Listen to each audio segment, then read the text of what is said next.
धैर्य का फल मीठा तो होता है, लेकिन आज की तेज रफ्तार जिंदगी में व्यक्ति के पास धीरज ही नहीं है।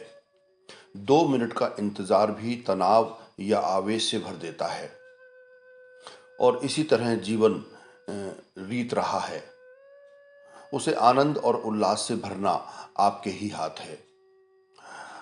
मेरा ये वीडियो यदि आप अंत तक देखेंगे और सुनेंगे तो जान पाएंगे कि बेचैनी क्या है और हम इससे कैसे मुक्त हो सकते हैं।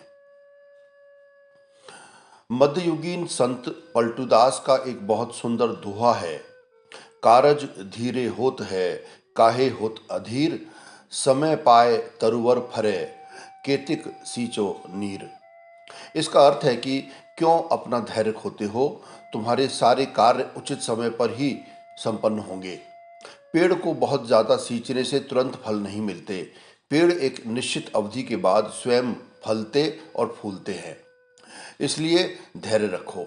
बहरहाल संत चाहे जितना समझाएं, अब जमाना है इंस्टेंट कॉफी और 2 मिनट में बनने वाले नूडल्स का।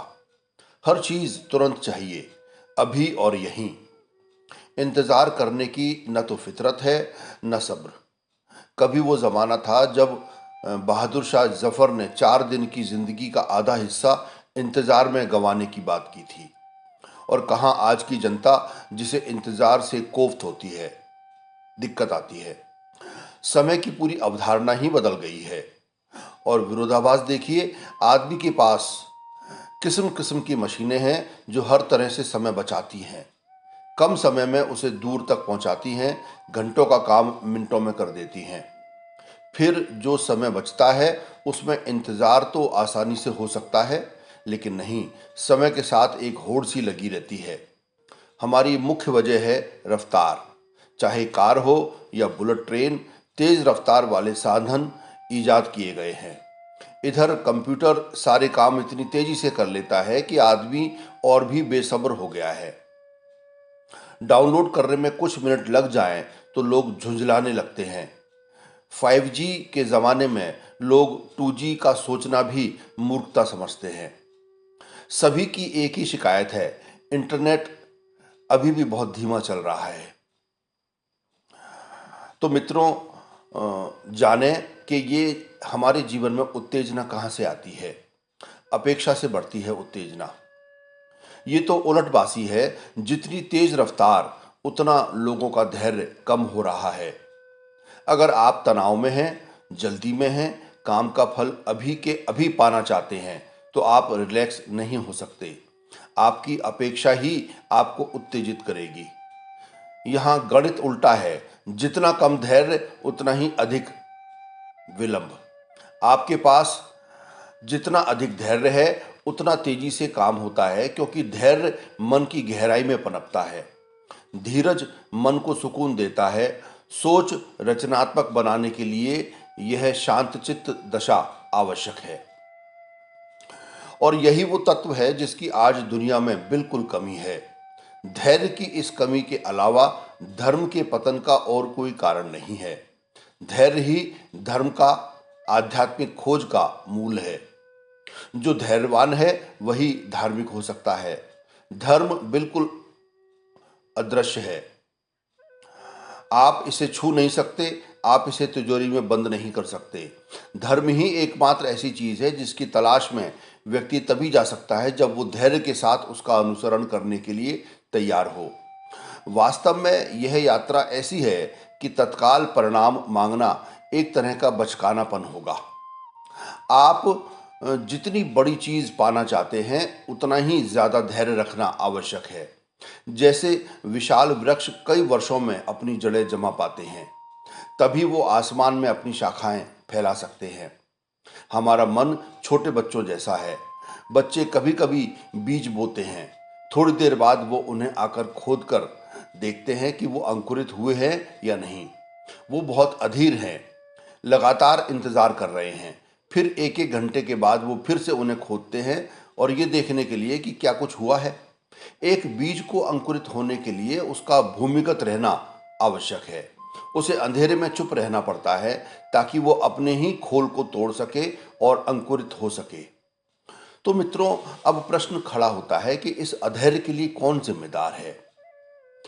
ध्यान करना हो, मेडिटेशन करना हो, तो हम 2 या 3 मिनट के लिए आंखें बंद करके बैठते हैं और फिर सोचने लगते हैं कि अभी तक कुछ नहीं हुआ है। गजब है।